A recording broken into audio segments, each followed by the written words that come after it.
What's going on, guys?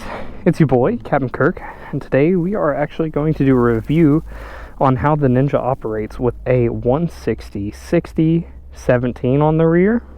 I've seen some videos, but none of them really give an in-depth description of how the bike handles and feels with this wide of a tire on it. This is the factory rim. I'm running a Dunlop Sport Max GPR 300. Right here, 160/60 ZR17. I've already put about 95 miles on it to kind of try and get it broke in, as you can tell. And anyways, let's go ahead and get to it. Let's go out for a ride. I haven't really noticed too much of a difference between my last tire size. I actually I've been with this bike for 2,200 miles now, and in that span I've gone through 4 140s, 2 or 3 150s, and now this is the first time on a 160. And I didn't really do this for any cosmetic looks. I did it because it was the only freaking tire I could get a hold of out here, and I didn't feel like waiting for like 2 weeks for a 150 to come in. It was nicer weather. I just wanted to go ride, so I was like, screw it, throw that 160 on, we'll see how it goes. So today I will be comparing the 140s to the 150s and the 160s, so you guys can kind of get a good idea of really what kind of tire you're going for. Right out of the bat, I will say upgrading from the 140 to the 150 was the most amazing upgrade I have ever done to this bike. It handled so much better out in the turns, and it did have roughly 500 miles of life extended over the 140, which, I mean, that's not too bad. I do a lot of highway commute, so I don't really get the best mileage, right? I would get, on average with the 140s, I would get probably 3,500 miles to 4,000, and that's from new to thread, right? That's from new to steel. So because I run my tires down.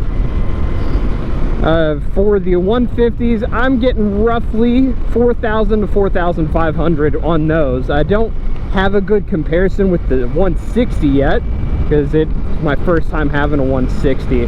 But in terms of wear, I got a little more use out of the 150s, and it felt better. Something that I noticed almost immediately with this bike, it isn't that it's harder to control, but it tips in, like it's a little more sensitive on the tip in when you start to get over. She's got a more round profile to her, so it goes over quick, and you really have to kind of watch it. At the end of the day, if you're someone who likes to go out and hit the turns and you're not too worried about cosmetics, I recommend a 150. I have to say, out of all of them, the 150 has been my favorite, and I will be going back as soon as I can get a hold of one. The 160 is not bad. There's no clearance issues. There's no problems with like having to do any modifications. Everything on this bike, minus these lovely grips and levers, and the windshield is stock. And it's been through hell. I've had a couple falls with this bike, playing around too much in parking lots. But in terms of really the best performance feel, I recommend going for the 150. But I know there's some people out there that they want it for looks, right? They want that 160 in the rear just for looks, and if that's what you're after, go for it. I mean, like right now I'm on it, and it's not bad. It feels okay. It's a pretty windy day, but you know, it's a pretty decent tire. I love the Sport Max GPR 300s. They have been my tread of choice for about a year now.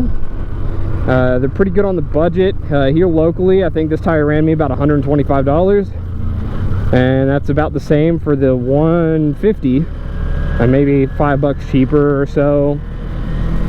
So in terms of budget, the 160 may be a little more expensive. It really just depends on who you're getting them through. In terms of handling, it's still there. It's still a nimble bike. A lot of people recommend going to a 120 on the front, I am still on the 110/70 on the front, and I would recommend if you go to a 160, keep that 110 front. It keeps that nimbleness that you love about your 300, and you don't really lose much in terms of performance. You'll probably never use the whole tire, but you'll get your money's worth.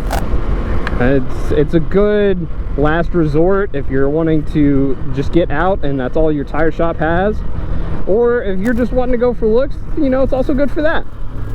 In terms of comfort, I have to say that I haven't noticed any differences with the 160 on the rear, except for it's a little taller. It feels like it's just a little bit taller in the back. Other than that, there's not really too much that's different. Let's go on down to my favorite Get Rowdy place. Ba-doing, ba-doing, ba-doing. Some of the returning members of the channel understand that I absolutely love putting one wheel in the air.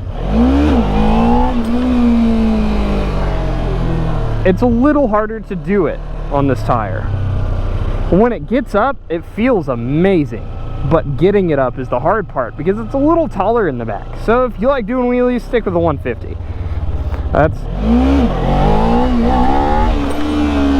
as you can see, like it'll get up, but you really got to fight with it a little bit. You got to make sure you got some decent RPM, clutch dump. You're not really going to power wheelie it. She doesn't like to power wheelie.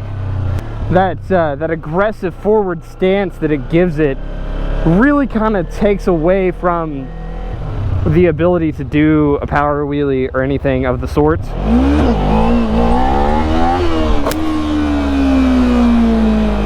That was another good one. I mean, like, so overall, the back tire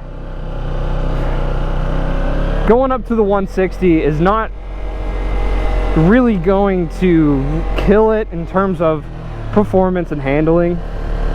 I have to say that, like, really the biggest thing that would probably eat at your nimbleness is if you go up to 120 on the front. Anyways, guys, that's gonna do it for today's review of a 160 on the rear. Thank you guys so much for your time, and if you don't mind, go ahead and leave me a like so I can go ahead and do more reviews. It really helps the channel. Also, just a heads up, I've got another review coming of my first 20,000 miles with the Ninja 400. Not 400. My first 20,000 miles with the Ninja 300. So stay tuned for that, especially if you're looking to get into 300. They're pretty decent on the used market right about now. But anyways, as always, stay awesome, stay safe, peace out.